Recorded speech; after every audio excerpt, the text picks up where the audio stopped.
Well, good evening. Good to see you today. It's a World Savings Day. In the morning, we had a conversation on radio, and I told you that today we're going to have a conversation about the World Savings Day, and it's entirely just to see how much have you saved as you as a person. And this conversation is going to be much more intriguing as we're reflecting on what we have saved, how we have saved, when do we need to save, and a couple of things that hinder you and I to actually save. My name is Andrew Kyamagero, and this conversation is not going to be with only me, but I have great friends, and we're going to make sure that this conversation is gender balanced. So, with me, I have my partner in crime when it gets to finance and encouraging you to save, and that is Flavia Tumusiime, Mrs. Kabura. Hi, Flavia. Flavia, you there? Okay. Well, Flavia will be joining us a few. I'm there. Ebintu bya Hey, technology omanyi by'abantu bawakuuka. mbadde ntidde. Good to have you, Flavia. Happy Savings Day. Absolutely, because Uh-huh. without savings, I don't know where we would be. So it's a perfect day. Perfect day. It's a perfect day. Did you save something today? Yeah. Today, yes, I saved a pizza. No, no, mpuliriza, because our guest for today has Okay. always encouraged us to not look at saving as just money. That Okay. if the culture is ingrained in you that saving is keeping something away, Okay. then ideally it won't be so hard to put it in finances as well. So yeah, never savings go yeah, You never saved. savings discount or savings Oh, still. no, no, no. Well, me today, I just saved just a very simple thing. I saved myself from the meal. I didn't have lunch today. Oh, Davant. See? You know that you've learned how to save. Do it. I have learned how to save.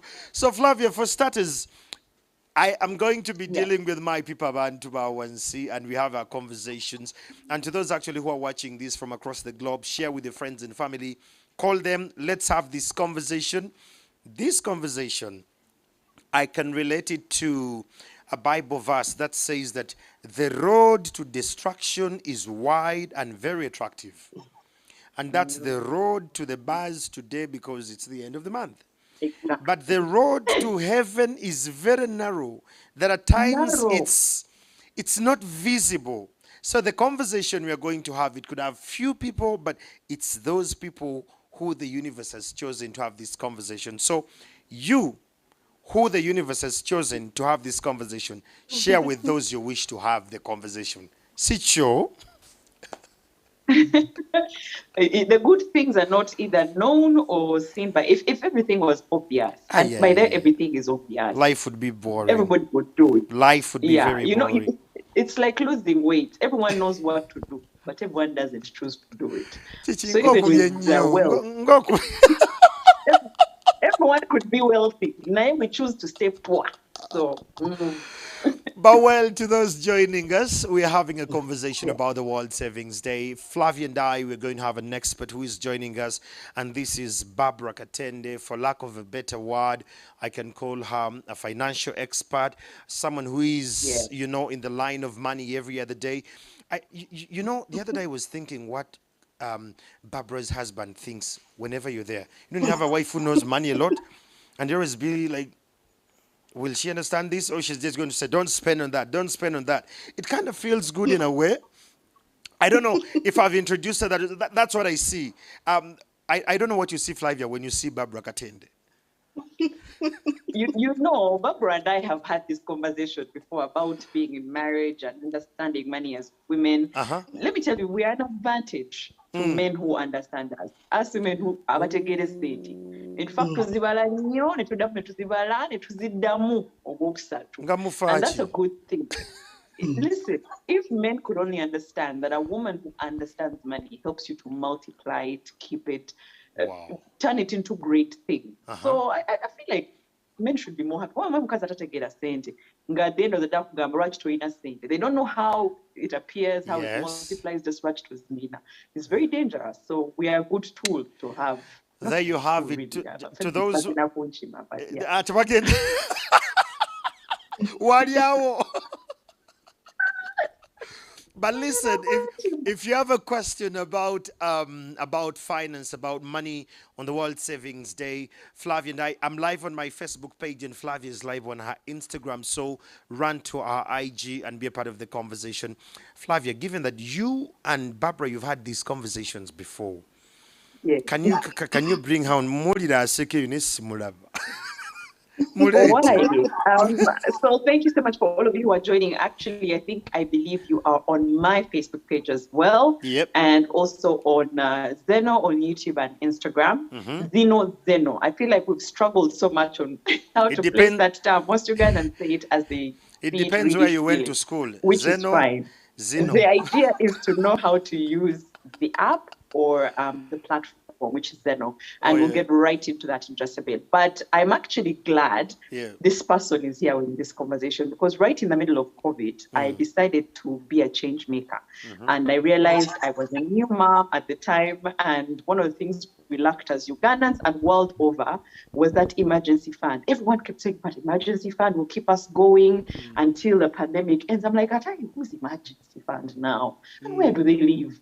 And I realized a lot of my audience also had no clue. Or maybe they imagined what it is, but it wasn't enough. And so I got to know this person years ago when I used to work at TV. They're an author, I would say a financial coach, an expert, and someone who's learned to do the ABCs and the 1, 2, 3s of money.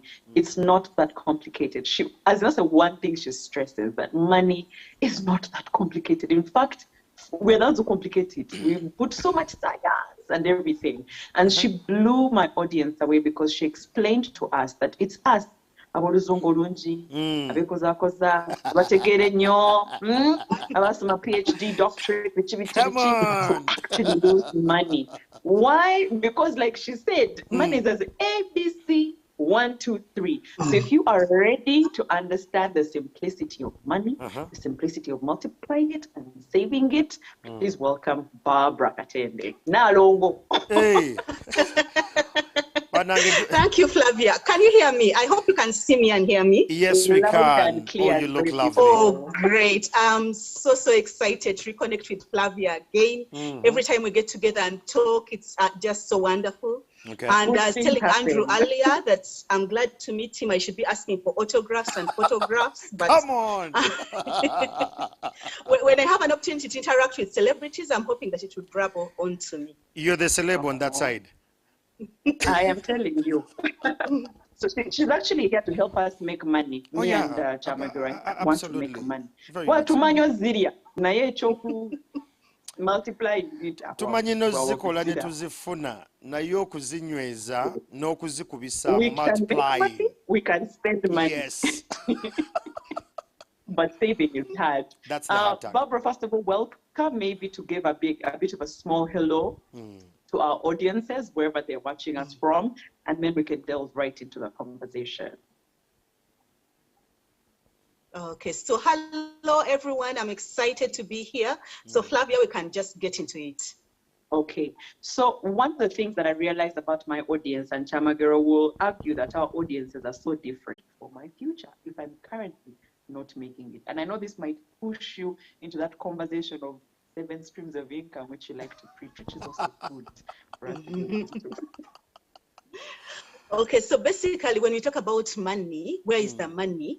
Money is it's a reward for some kind of work being done. So if you're in your bed sleeping, I can guarantee money won't find you in your bed. Meaning you have to get up and do some kind of work. So sometimes if you're working for someone as an employee, they will pay you and you get money. You could start a business. A business is anything, right from making pancakes at home and selling them, or going and digging and growing crops and selling that, importing things, getting on a plane and going to China and bringing them here. Some kind of business also brings money. It could be through investment, which means that right now I have my 10,000 shillings, but I want it to increase. So I put it in a place where it can grow, and I give it to some people, or I myself invest it, put it in using a vehicle where the money can now move from 10,000 becomes 12,000. So when you talk about money, it's not going to come, it's not going to find you sleeping. You either have to get a job, you have to start a business, or you have to invest.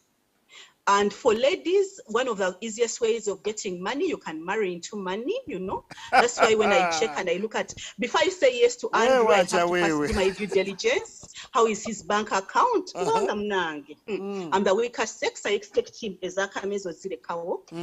We can marry into it. We can inherit it from our parents. But basically, they're different places. And once we get it, then we start to save, we start to invest.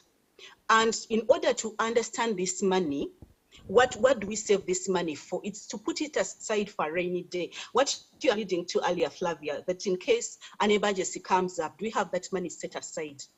We need that money to gain financial independence.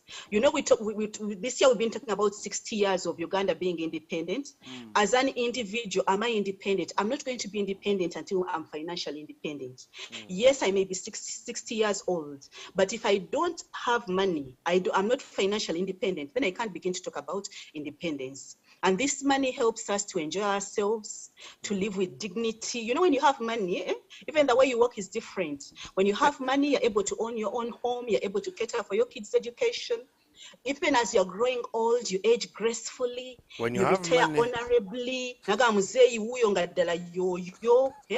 you're able ultimately to create intergenerational wealth. That means I'm creating money not just for me, but for my children and my children's children. Thank you. I really love when you say that there is an interconnection of money and generational wealth. Some people think that they should not save in any way. Barbara, I want you to paint for me a picture. A very, ordinary Ugandan. What does the future look like without savings? Because we're talking about savings again and again, and people here online are saying that Kyamagero, bino byamwogerako ebyokusavinga n'ez'okulya tetuzirina tusavinge ki? And we have the money to buy a few groceries and a few things, but we don't have the money to save. Paint for me a picture, a future without savings. How does it look like? Andrew, a future without savings. I think I even need to sit down for this. A future without savings is bleak. You become an outcast in the family. Yeah. When you're at the funeral, you're the one who's fetching the water. You're the one they send to fetch the firewood. Okay. You can't even talk. Even at a NLC meeting, you can't talk. You have no money. You can't marry the person you want. You can't eat or drink what you want or where you want it. Because I may want a soda, yes, but my money determines whether I have it in Sheraton or I have it in Chikubu. My money is going to determine that. You can't, without money, you can't access credit. You can't go to the bank. The bank can't give you a loan. When they say people's whatever buildings are being auctioned, just those people had a bit of money. That's how they manage to access that credit. You become a burden to your kids. When you start calling, every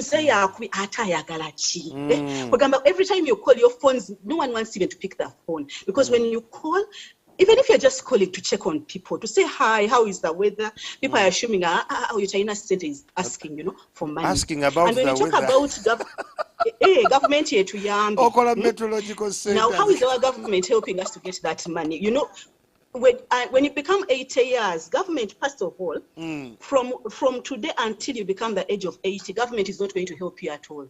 Yeah. Now, when you finally get to the age of 80, that is when the Ugandan government remembers you. Government at the age of 80, that's when they remember. They say, okay, we'll be giving you 25,000 a month. 25,000 can hardly even get us through a week. Yep. But here they are saying for the whole month. Well, some of us, it may not even get you through a day.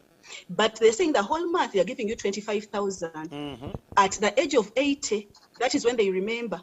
So in other words, without money, you become a beggar for life. Thank you. Wow, that is kind of scary. Flavia, are you scared? Zempulira antiddemu kankana n'okankana koyogedde kali aka omwavu balina engeri gye bakozesa emirimu nga kwegamba tolina ssente savings. Kati omanya omuzungu agamba, what do you bring to the table? Kati obwavu bw'oba is what you bring to the table. Oba n'amaanyi agasitula enku. Yes. But also, I feel like empowerment, esente zireetamu empowerment awo, especially mu ffe abakyala. I need to know which language we're using, but I'll stick to. It's okay. I think I'll leave it to do the Luganda. It's okay. But I know a lady who used to say that for her, she was happy to stay in a relationship without money because she didn't find love because of money. Okay. And I tell her, it's not about that. We're not saying go be a gold digger, but it's important to have a conversation around money. And this is before I got married. So of course she was speaking from you've got no idea, you choose a partner because of very many other things. Money should be the last or as if no reason at all. But it's important, even if you both don't have billions. And somewhere, as a couple, one of the conversations you have, while you're asking for many, many other things, where would we go to? This should also be a conversation. How much debt you have and all of that. Barbara, I want us to discuss the different phases of life. The Flavia at 21, with the money I was making, the life I was living, I had to understand finances differently. Kyamagero today and I are married, but we have different titles in the marriage. Of She's course. the head of the house, I am not. So we both have different roles in finances. Yep. I have my own business. I have a different role there in finances. So how should one understand finances? Does it also need different equipping at different stages of life, or is it the same thinking? No, in other words, different stages, you need to understand it differently. I don't know, should we go through the different stages that people go through? Is that what you want me to talk about? Flavia, are you hearing me?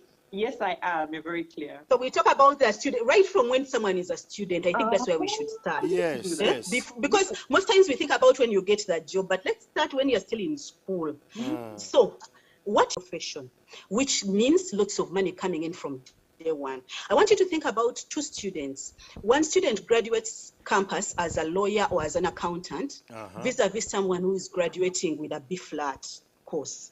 Now, do you realize that as a lawyer, you are going to start at a high-paying job? There's a minimum amount you're going to receive. As an accountant, there's a minimum amount you're going to receive. So as a student, position yourself to get into a profession that pays.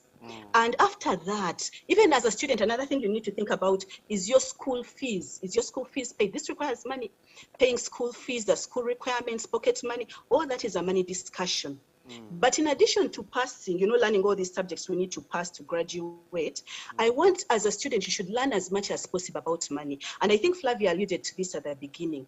This is not going to be taught to you in class. So you have to learn about it outside class. Learn how to earn this money, how to keep it, and how to grow it. In other words, how do I earn this money before I even get into the workplace? Because it's a learned skill. How am I going to earn that money? Once I get it, how am I going to keep it so that I don't spend it all? Then it's not just keeping that amount I've earned. How can I grow it? How can I increase it? And for students, I want to talk about working while you are a student. Because most of us assume that working should start after I get my degree. No. In your S4 vacation and your S6 vacation, you should be working. That is where you should get your first work experience. I'm not going to talk about these other holidays, because in these other holidays, the kind of holiday packages they give the children, they don't even have any time to do work. But in your S4 vacation, there is no class after that. So you should be able to get a job, work, and get experience, because that experience is going to build in and help you when you finally get into the marketplace. And when you graduate, the way to enter a corporate working environment, the easiest way is volunteering. Any organization will take you in as a volunteer. So if I want to work in MTN today, I'm not going to say, do you have a paying job? No. Go as a volunteer and say, can I volunteer in your sales department? And if I excel as a volunteer, then ultimately they will take you on. And once you get in, then this begins, giving you money. So as a student, really, what you need to have is, you should have a savings account. Actually, these are called total accounts, which means the student listening to me in primary should have that total account where you can put 10,000, 5,000. I don't care if you put 5,000 a month or a year, but at least start the idea of having an account of maybe two shares of MTN. If we talk about Stanbic shares are less than 30 shillings. So every student, even in primary, can afford this. And this is long term, because if I buy my MTN shares today, I am not looking at selling them after 1 year. No, after 10 years, after 15 years. And this is much better for you to start when you're a student. Thank you. That is very... Go on, Andrew.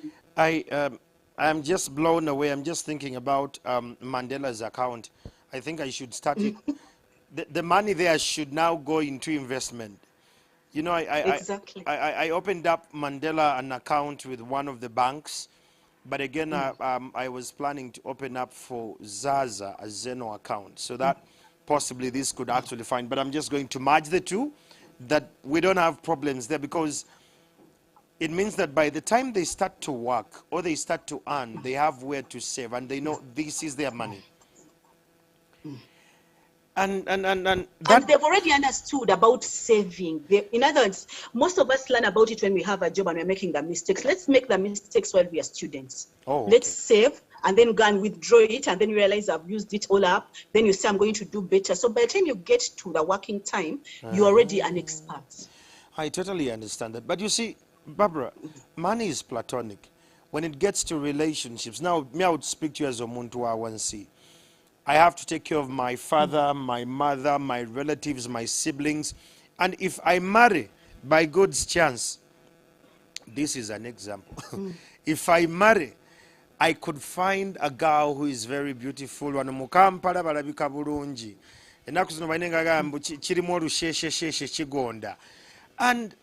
little do I know that she equally has a burden of, financial responsibilities. So with all that understanding of myself about money, how do I bring my better half to the same wavelength of understanding money? That is one. Two, how do I deal with my relatives about money? What in the context would put as black tax? Okay, so first of all, when it comes to you as a family man, we talk about money for you as a family man. The first statistic I want to give you, and here I'm putting on my hat as an academic, and I actually teach at the university, Makerere University. I teach master's students and third year undergraduate students in budgeting and financial management, administrative law and constitutional law. So now here I'm going to talk about research. 90% of your happiness comes from the person you marry. And 90% of your misery comes from the person you marry. Barbara. So in other words, Barbara, low, pull the tune. You have to choose wisely. Flavia, did you hear that? You shouldn't spend I'm so miserable. You chose, because the getting in is so easy. You're nothing is very easy, but getting out of that relationship, it becomes hard. So choose wisely. And choose that's wisely who you are marrying. Barbara, and then when it comes. Pardon? Allow me to dig deeper there. The 90% of happiness are being dependent on my partner. What does that mean? Enlarge that frame for me to understand with my people here. What do you mean? What I mean, when you say that 90% according to research of my happiness is entirely dependent on the person I marry or I get married to, enlarge that frame so that my people can understand it. Anti kati kyenjagala okugamba kye kino. Omuntu gw'ofumbirwa agenda kwongerayo waggulu oba agenda kuzza mabega. Kati waliwo abantu nti okuva lwe nafumbirwa omukyalo ono, okuva lwe nawasa omukyalo ono, oba we nafumbirwa omwami ono, mbutuufu nadde emabega myaka 10. Luli nali neeyiza nga nina obusente bwange ntandise ka business kange kugamba you've gone somewhere. Then you get married.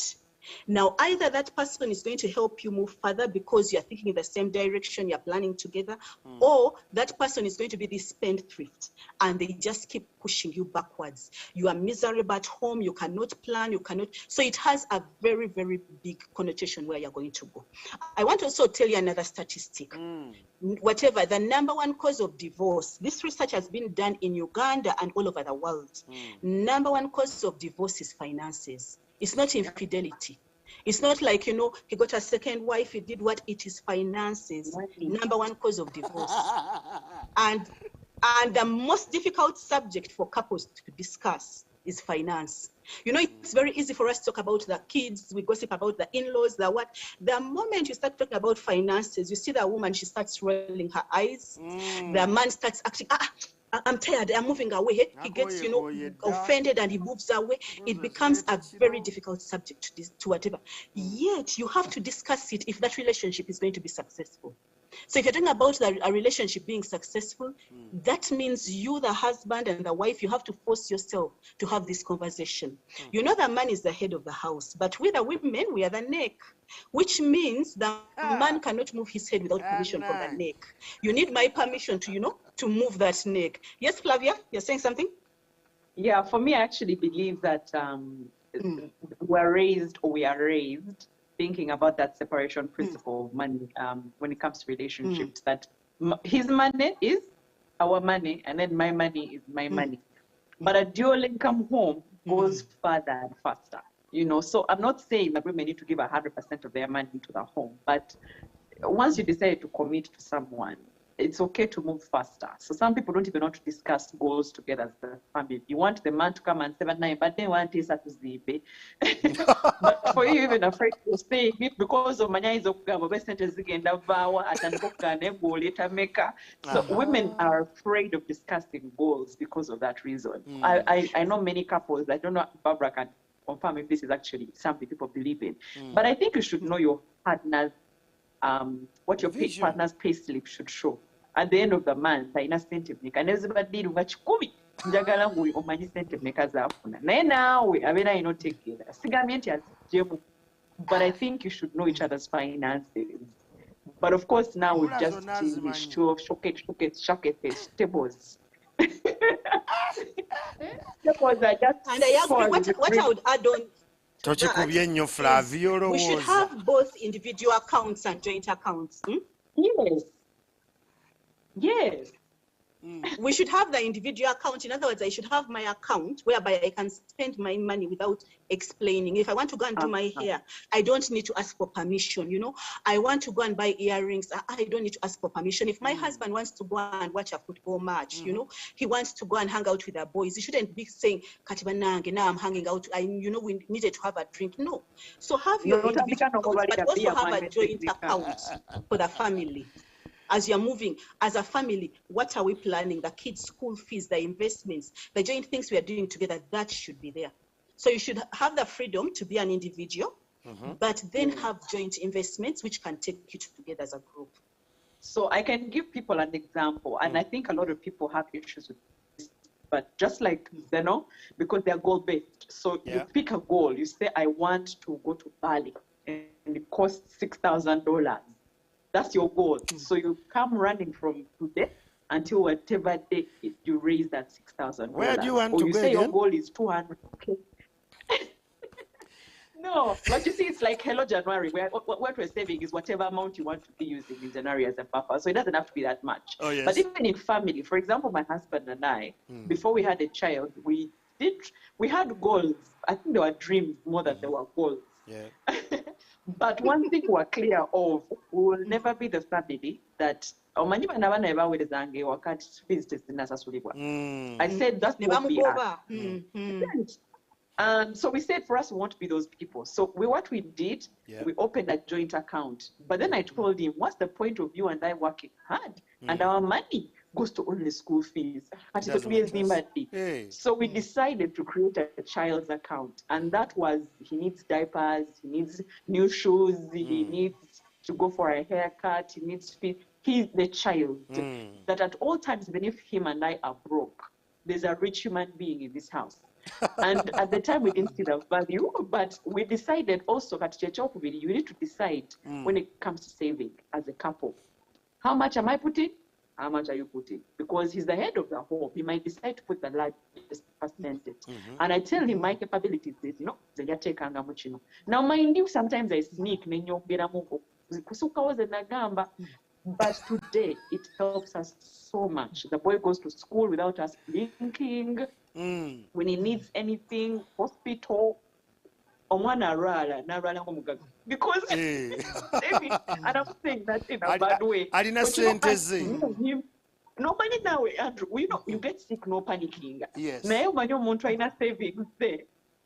Man, they're relaxed, they're all that. So I now see from him the importance of us saving. But that Kyamagero nelinda mwagala kuvinga muzimbe nyumba Kyamagero naganze nja kweta 99 baby kwagala nyo leta 1%.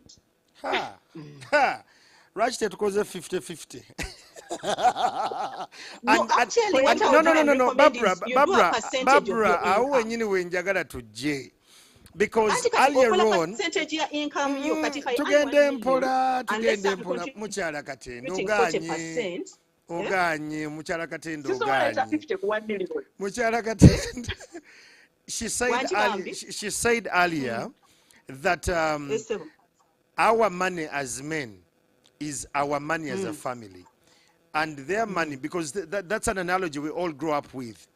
So if a man can bring 50% and women are empowered, why can't I come with 50 and you come with 50%? I mean, we meet at the center.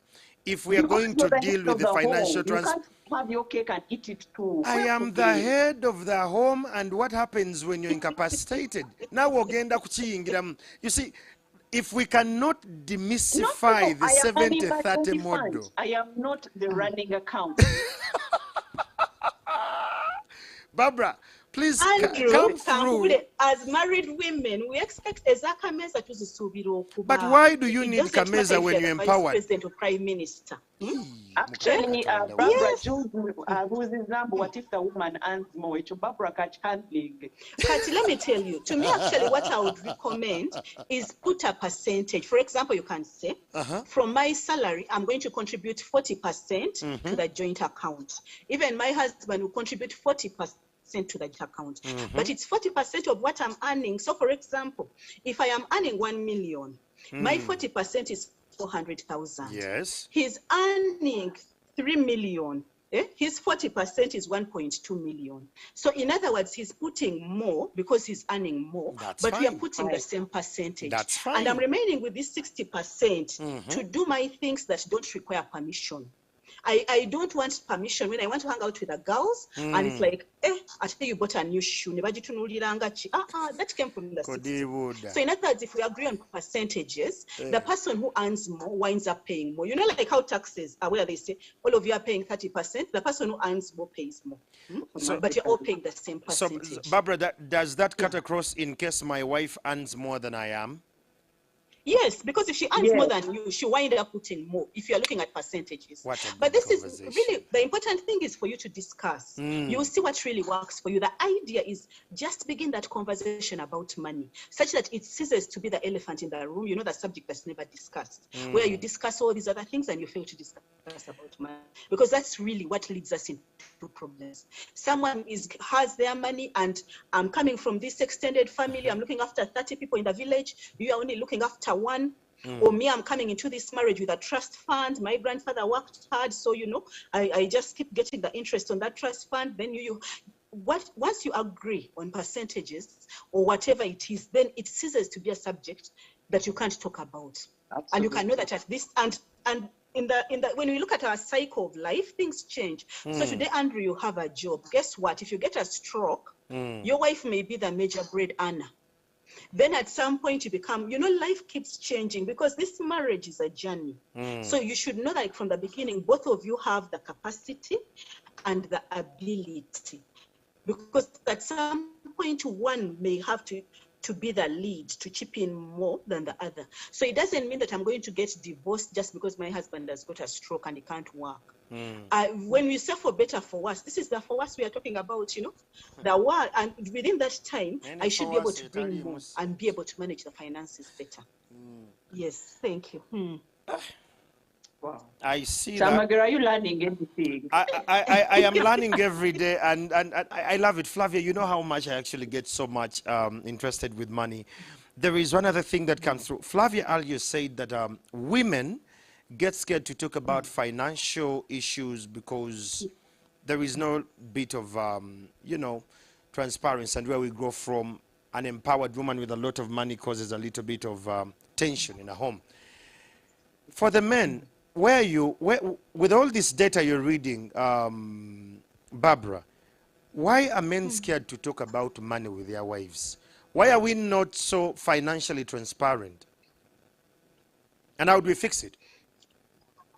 This is, by the way, it's not an issue of man or woman. Both of us, men lie about money and women lie about money. I'll tell you now, for me, my shock when I got married, I was shocked. You know how you get married and you're, I hope my husband is not hearing. You're this transparent people and you wait. He's actually live. He's live. I've seen him on Facebook. You're going to work every day. Then my brothers had to sit me down to tell me this, because I come from a family with brothers. And when they told me this, it helped me. They said the reason men lie about money is simple. If he came home and he says, sweetheart, I'm earning 1 million shillings, what does the wife start doing? He starts saying, and now the fees of that, you bet the entire 1 million. Yet he would want some money for him to do his things. He wants to buy tires for his car. He wants to go for a sports event. He wants to do whatever it is. So that's why he will come and say that, he says, you people, I'm earning 400,000. Budget is on nezo. Is a plot yet taka? Is a helping your grandmother's medical bills? We're not 400. Nasika's 600. But I'm also saying that even we women, we lie about money. Why? And why do we lie about money? The money we lie about is what is called shim money. Andrew ezokuluwuzi ozitegeereza when we're getting married, our senga sat us down batugamba ezokuluwuzi. Shim money is the money he doesn't know that I have. Because in the middle of the night, this is the money whereby we have children. So in the middle of the night, if my child is whatever getting, falls sick in the middle of the night and they are really going to die, maybe whatever, I have to rush them to hospital. That is the money that rushes that child to hospital at 3 in the night when the husband says he doesn't have any money. Right now, if we don't have food and there is no food in the house, I have babies who need to have milk and what? That shim money is the money that buys the last bit of milk when my husband says there is no money.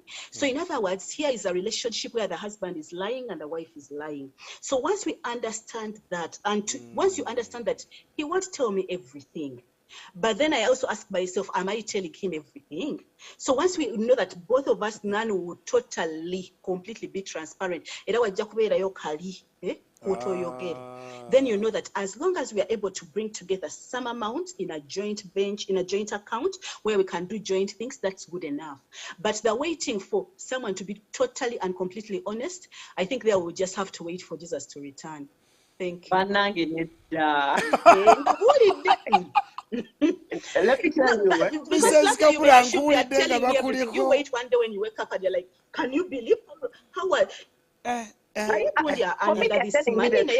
finances, but that's because our dynamics are different. And I think people also, Kyamagero, I think this happens. People assume that if my husband is honest about his finances, guys, separate these things. There's love. There is finances. Yeah, I don't get the conversation. Yes. My husband and I removed love from money because we realized there were so many things we had to achieve, not even just for ourselves, but the kids. And it had nothing to do with love, which is why we have our personal money. Do whatever you want to do with it. And then the money we pull together, he will be as honest as possible. And I think we also do the percentages that Barbara just talked about. For us, we agree percentages. So even if it's business, so what we do now, I have a business, he has a business. So when the business pays, we know what percentages already happen. We know the percentage that stays in the business. We know the percentage that goes to our son's account. We know the percentage that pays. So we don't have to say, "Hey, business is enough." Storage. Percentage. I already know that of that contract, we're making this money. Of this contract, even him, he knows. When he hears me saying, he knows, okay, that's a good thing. Let me support her to work because that means Liam gets a certain percentage. When he's working, I support him because I know. But I think the issue is when people talk about finances and be open about it. Because if I went to do a job, I'll tell my husband, we're going to call Kyamagero, we're going to call 500 million. Yes. He doesn't expect all the 500 million. But he knows if she is prospering, there's something coming home. Very keenly. But as a person who gets some money, not on a daily basis or monthly, how can I save and make my savings grow? I'm still a student. Omulala. Barbara, I think, touched on that. As a student. Yeah, on a student, then Flavia will take on the rest. When Agambia, yes, saving is okay, but how can I invest or buy shares to invest in? Katona anonya vehicle of investment. Barbara, I think take the student. The vehicles of investment, first of all, to buy shares. Students in Bagalanyu, I want to, and nowadays our students are whatever IT, they're very good with IT. Just go to Google, type in Capital Markets Authority. That's all you need to type in. They're going to give you about 4 brokers. Choose any of them. They're going to help you to invest. In other words, like I said, you need very little money. Stanbic shares, you're starting with 25 shillings. You Umeme shares, you're starting with 200 shillings. MTN, 200 shillings. So in other words, you don't need a lot of money, but start. The idea is to start, is not to have excuses. Then you have to work. I said, even as a student, I expect you to work in your vacations. Actually, I even expect you to work in the home. In the home, we need to start teaching our kids. We should start teaching kids about money right from when they're at home. There is that housework which is free. You know, when I lay in the bed, cooking, cleaning the house, washing clothes, you know, all that is free. Cooking, all that is free. But now, when my son comes and is washing my car, now there I'm going to pay. You wash the car and then you earn 500 shillings. But laying your bed, no. Cooking, no. Washing your clothes, no. Cleaning the house, no. When you come and slash the grass, yes, then there you earn another 300 shillings. In other words, now there's paid work and unpaid work. So instead of sending them out there, you start teaching them to earn money. You're showing them this is how money comes in, this is how we save it. And it's like I said earlier, it's not just enough to have it coming in. We also have to start saving it. If they are leaving the light bulbs on, this is what I do, because one of the things that would drive me up the wall would be, we are sitting in the sitting room, in the kitchen where no one is, the bulb is on. In the corridor, the bulb is on, no one is on. Now what I do, I remove the bulb. Now, after you've been in darkness for, yes, you have to do drastic measures. After you've been in darkness for 2 days, then someone is going to realize, hey, then that's when we sit and have that conversation that, do you know how Umeme makes money? Yes. Every time you put this light on and there is no one, we are throwing money away to Umeme. So you start teaching them in terms of saving and spending. When they're washing dishes, doing the dishes after eating, instead of having the tap running, that is throwing away money. Pour water in one saucepan and pour in a second saucepan, wash and then rinse here. Instead of having the water running, because when you have water running, that is how national water makes money. So you start teaching them right from home, this is what is happening, in terms of how are we saving this money? Then you start investing it. Like I said, the basic thing is open an account. And actually, even before you open an account, if they're younger kids, have a piggy bank where they can put, all those coins, that money which put it in a piggy bank. Then when the piggy bank is full, go to the bank and open an account and let them see, now I have this amount of money. And to me, what I did for my kids when we go shopping, because I would see these parents who fear to go to a supermarket with their children. Me, I don't. You see them going and you see that child is grabbing the cake and grabbing the biscuits. That is wrong. So maybe after you have worked for your money, whether it's washing the cows, this is 2,000. We go into the supermarket. So you go and you say, I want this biscuit. I'm like, no problem. Can you read? After all, that's what we send them to school to do. Can you read? How much is the biscuit? It's 5,000. How much money do you have? Can you count it? It's 3,000. What does that mean? Cannot afford it. So let's go back home, work hard, and then you buy. Nice. Then you find that they value things more. You not have ice cream and the crisps and the what, and then you tell them to eat it and they spoil. But once they know how hard it is to get this money, and then they go with you and they look at all these things and they realize I can't afford it, then they start realizing that yes, there is plenty, but you can only buy what you can afford with your money. And if you've used your money this week, unless you're going to think of what else to do for me to earn, then that's when you can say, now let's go to the supermarket. But that, instead of having kids who are spoiled, who don't know the value of money and they don't know what to do with it.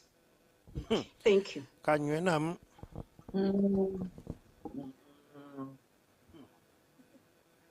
Mandela Katende supermarket, but I like that. I think someone also asked asked a question about the diaspora, that their needs for knowledge and finances are quite different, Barbara. They were asking for a few insights, because for them in the diaspora, they don't have, I guess, the same problems like we do. No, but let me tell you, the discussion about money is more or less the same. It's just the degrees that vary. I think even life is harder in the diaspora. You know that. What are our friends and relatives in the diaspora doing? They're not sitting in the air-conditioned offices we are sitting in. They're not doing the jobs necessarily are doing. They're actually working harder.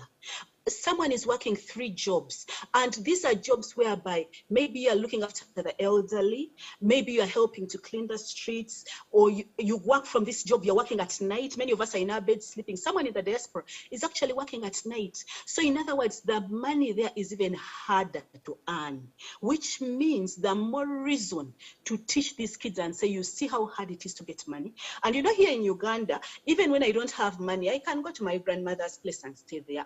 There's a cousin I can call. In the diaspora, no one is going to give you £5. No one is going to give you $5. They will not. So their money is even harder to get. It's harder to earn. So in other words, the discussion about money becomes even more paramount when you're in the diaspora. For someone to know that right now we don't have a plan B. If they throw us out of this house because we have not paid rent, there's no auntie's place where we'll go and sleep.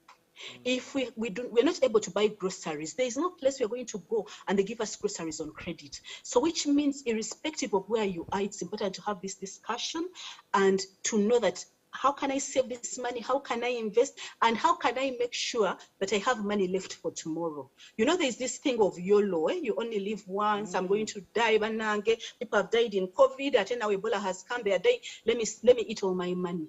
I have dealt with those people in my whatever work as a financial coach and as an investment advisor. People who have been like, Munange YOLO, I'm going to die. God can punish you. And it keeps you here for another 60 years.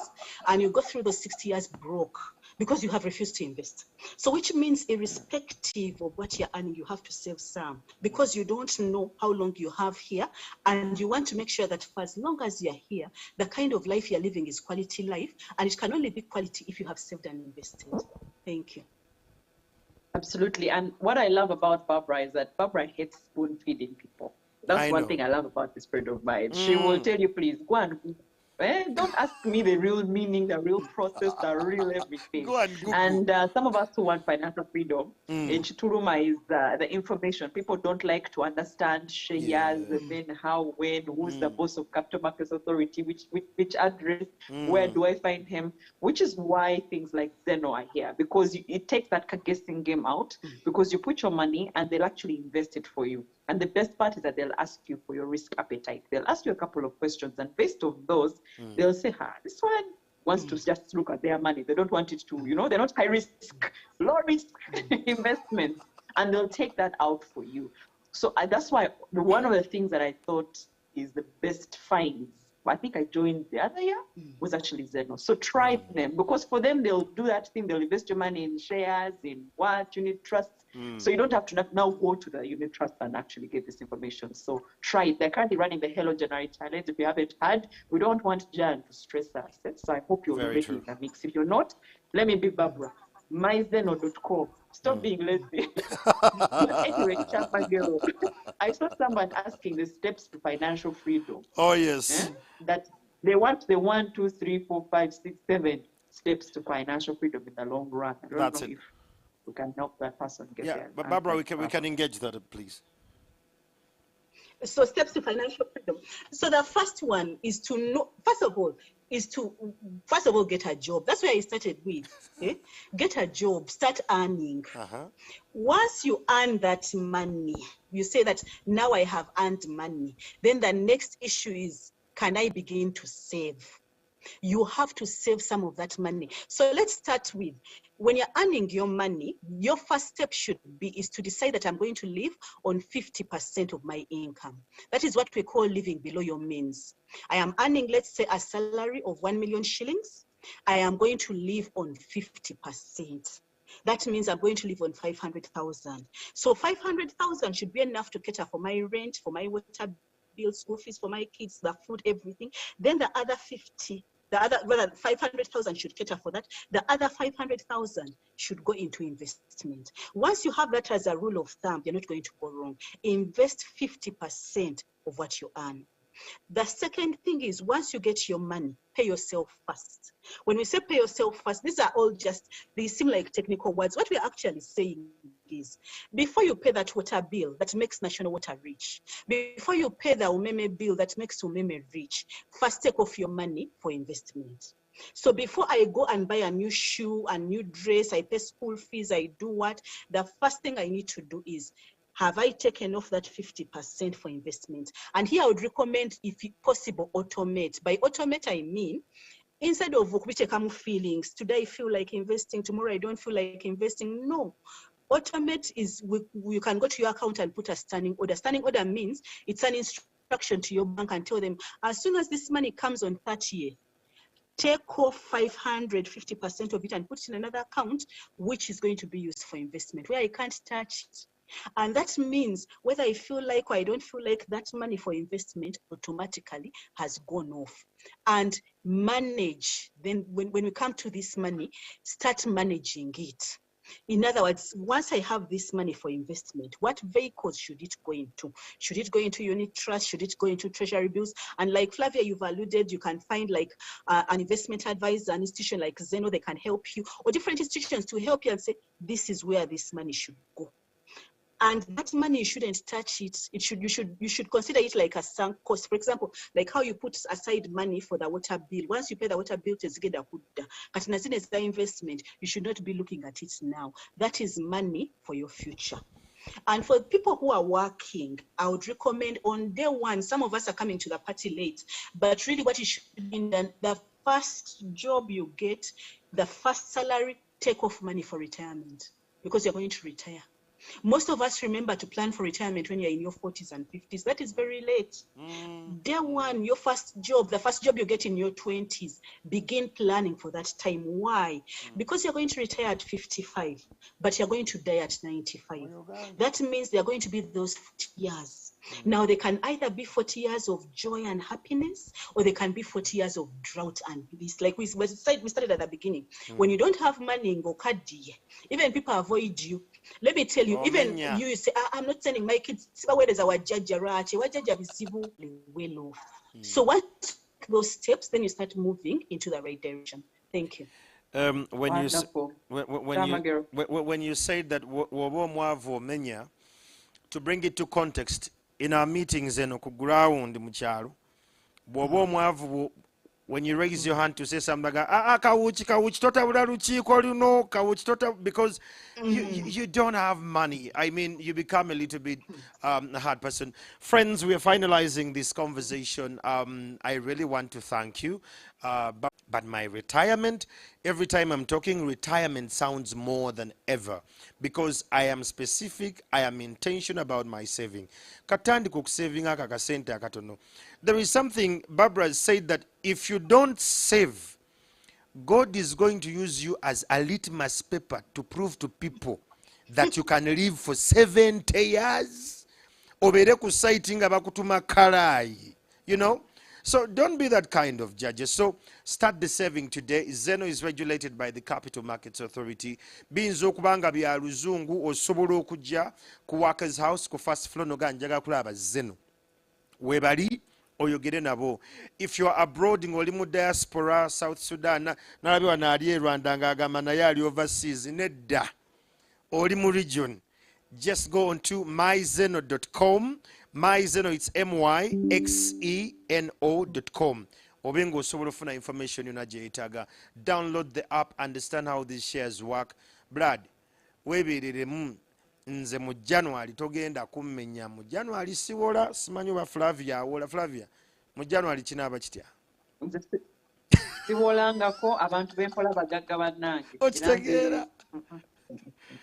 So from me to you, Barbara, I really want to thank you so much. But to those who actually want to go through myzeno.com, Flavia yugira ku luzungu awo, anzi nze abange mbatadde wali ku katoki. Okay. But what was that with partners who don't want to save and use these opportunities? That's a good thing, actually, because the thing is, there's a lot of discretion on Zeno. You can actually start a saving, because what happens with Zeno, to really break it down for you, is that once you've registered, you have your account. Let's say Flavia Tumusiime Kabura. And the account now can have very many, it's like an octopus. It can have very many fingers or hands. And those can be your goals. So I can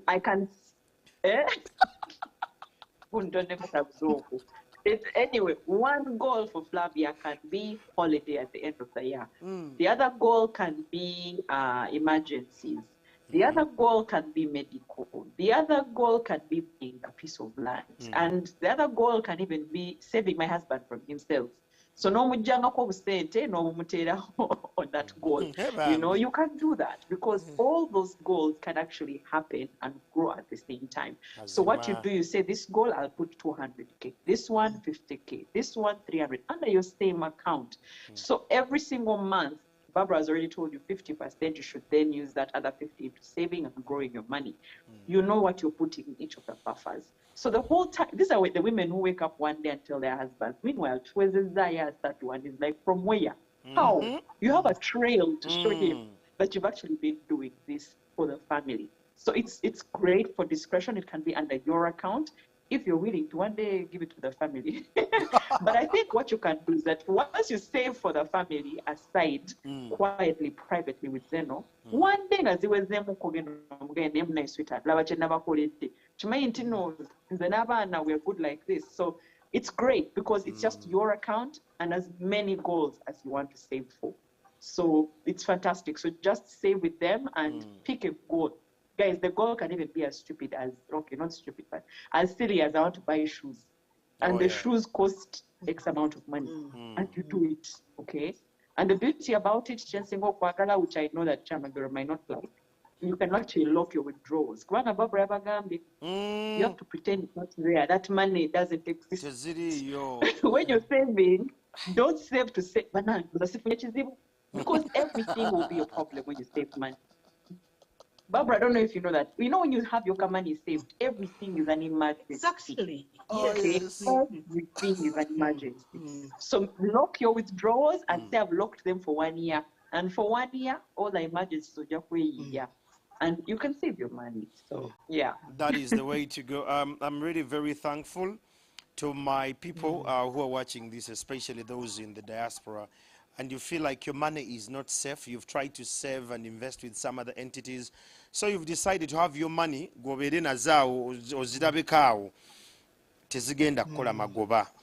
put that money on Zeno, allow it to actually give you interests. Atechirala bw'oba osize sente gwe naawe ali e Kampala sente zireke zikule, teri kijanjaalo kigenda kumulisa nga tekisoose kuteeka mirandira wansi. Allow the seed to have the roots, then mudda ojja kweyagala. Ndowooza byebyo. If you need more information, by the way, hit me up on Twitter, hit me up on Facebook, on Instagram, and just let me know how best you want to join. But if you're one of those people who just wants to join on board now, and you have your phone, just press star 165 star 5 7. After 5 there is a star, then 7, then hash. Then you'll go to 2 investing. You'll choose the option of 2. That is the investment. Let's just start that and see how far we are going to go. But now, Barbara, there is something you get about black tax. Because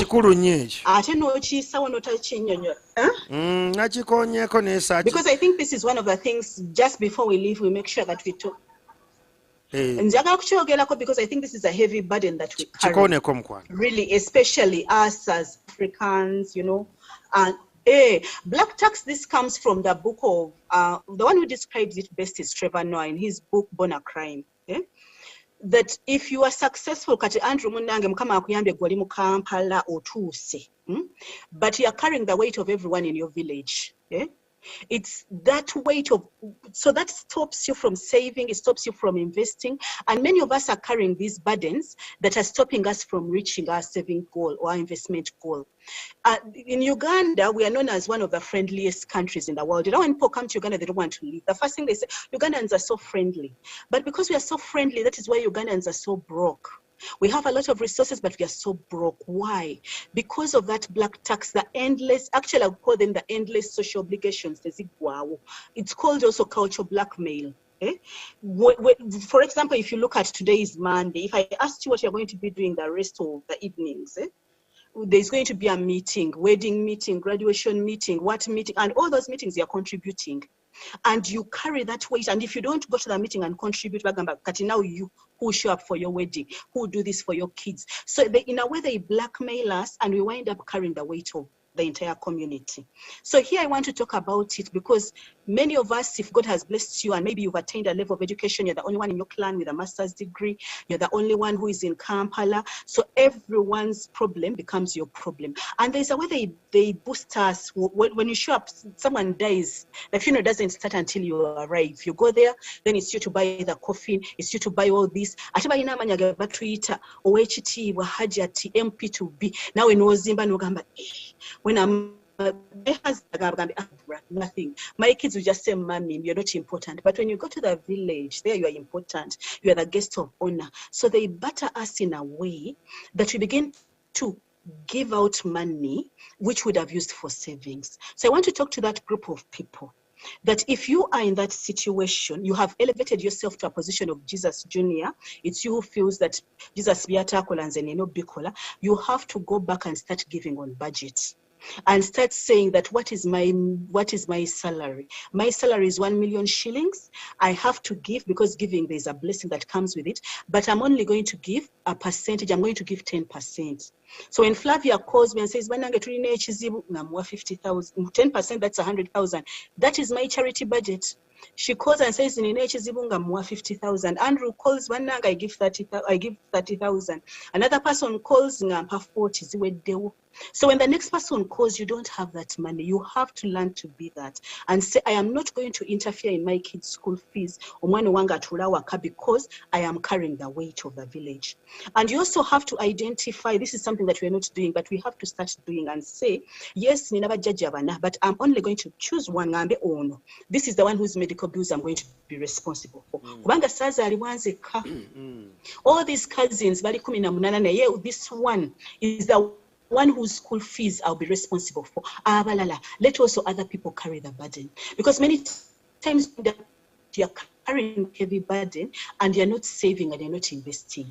And when someone comes to borrow money, I also want to talk about this before we close. Many of us have elevated ourselves to a point of a bank. Okay? You are lending money. You are not a bank. The reason banks were set up, they are called money lending institutions. They are the ones to lend money. Andrew, but you don't lend money. So if someone comes and says, "Andrew, can you lend me 100,000 shillings?" This is what happens if someone comes to me as Barbara. "I want 100,000 shillings. I give that person 100K. What is going to happen? Two things. Is I'm going to lose that person as a friend because they won't pay back, and I also lose my money. So how do I keep the friend and keep my money? What do I do? Is instead of lending, I give. And this is what I'm encouraging people listening to us. Stop lending money and start giving. What does this mean? Someone wants to borrow 100,000. You say you want to borrow 100,000. What I can do is let me give you 10,000. Because if I lend you 100,000, and you don't pay, and I see you buying a new shoe or going and eating chicken, I'm going to say, "Hey, can you believe she hasn't paid her?" But now if I give you 10,000, I don't feel that thing in my heart. And I'm going to give you 10,000 and trust that if Uganda's population today is 45 million, you can find 9 other people who each can give you 10,000. No ways other cheap, the 100Ks we are gala. So we need to change that perspective in order to manage our finances better. Thank you. Wow, thank you so much. Flavia. Yes. There is a question here that came in from one person online saying that, "How do I know that this ain't a Ponzi scheme?" I'm going to engage this from the Luganda version. Okakasoti anti abazeno sibafere. Gwe bonda bankufaananira abafere. That's the first thing. Two things. Let me also speak like Barbara. She raps off on us. Guys, I think people need to release themselves, as I like to say, from believing what they term us as influencers. I know Andrew and I are journalists by profession and all of that. But when we come and say anything, and I think I'm always the one person who says it, but now you don't just believe me. Some of you do not do research at all. Even when we tell you the website of Zeno, you don't even, you want me to actually open the account or the password and login. Guys, that's not how things work.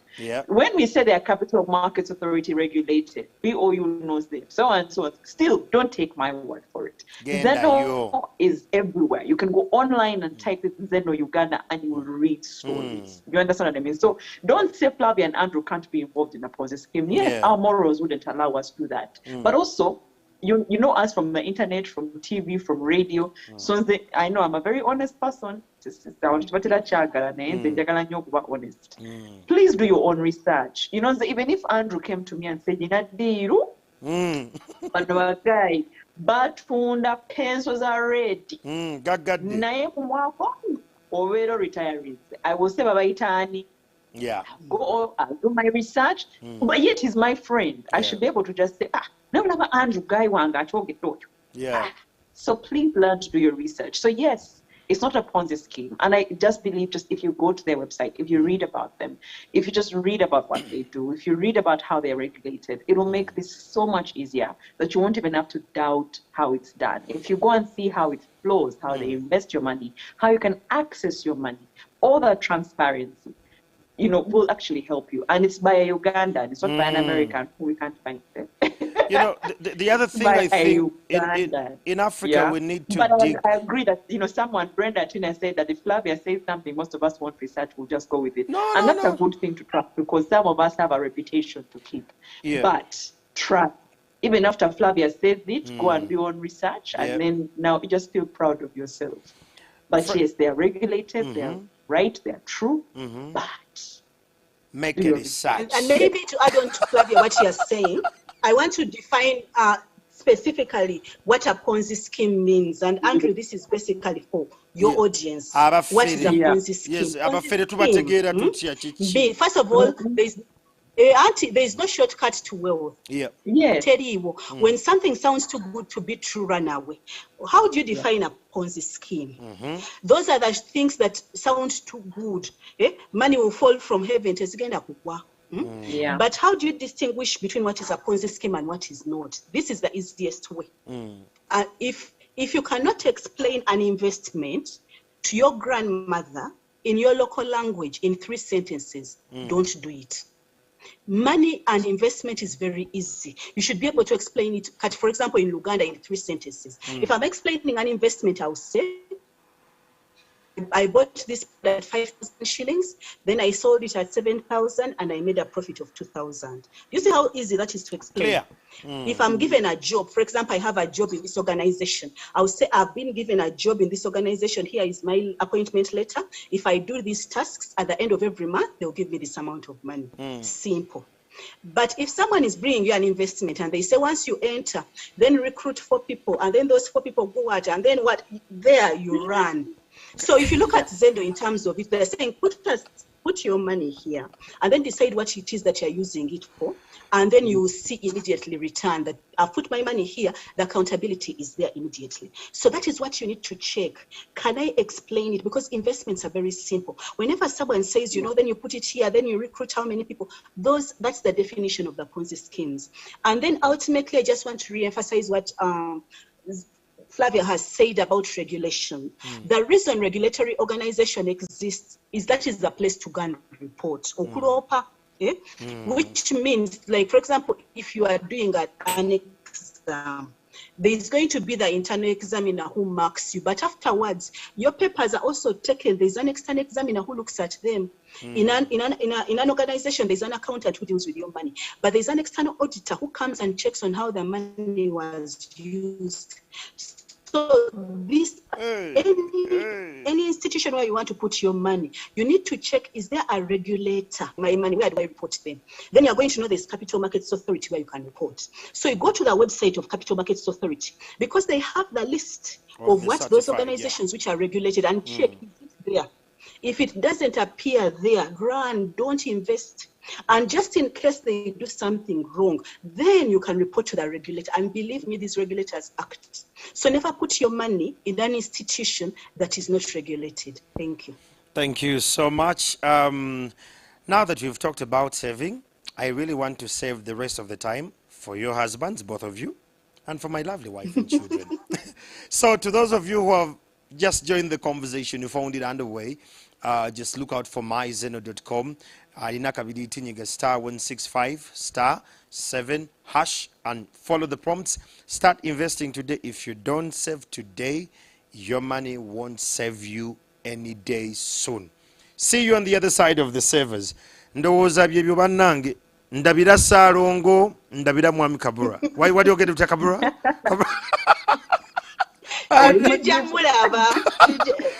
See you next time. Zakanywe mukashai banna. Bye.